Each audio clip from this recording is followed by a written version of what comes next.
Sa ilalim ng karagatan, abalang nagmamasid ang champion pagdating sa suntukan. Ang mantis shrimp. Small but terrible nga ito. Pagdating sa hulihan, sigurado aaray ang makakalaban nito. Yun, nakita natin, kumagat na. So hindi ko lang alam kung nahuli na yung mantis shrimp, pero gumagalaw, oh. Ayun, ito, ang laki. This mantis shrimp is known to have the strongest punch ever kumpara doon sa kanyang size at saka yung kanyang intensity ng pagsusuntok. Kapag may banta, kaya nilang makipagbakbakan sa kaaway. Ang alimasag na hinahabol ng mantis shrimp,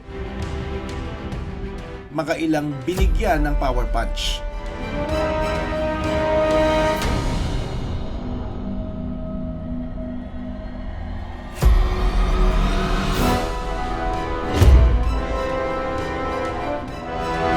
Sa bilis, mahihirapan ang kalaban sa pag-ilag.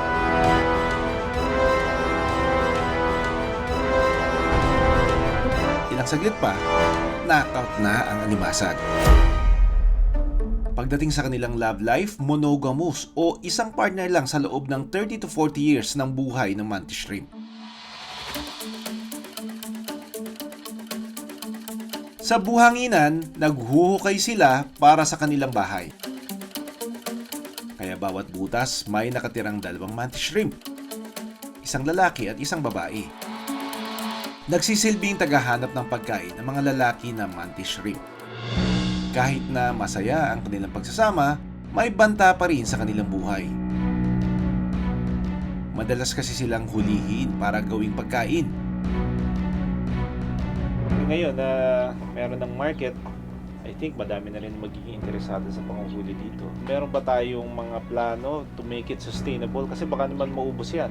Kaya po wala pong pwedeng mangunguha ng mantaha na hindi po talaga dumadaan ng community-based training. Pero gaya ng isang mahusay na boksingero, laban lang.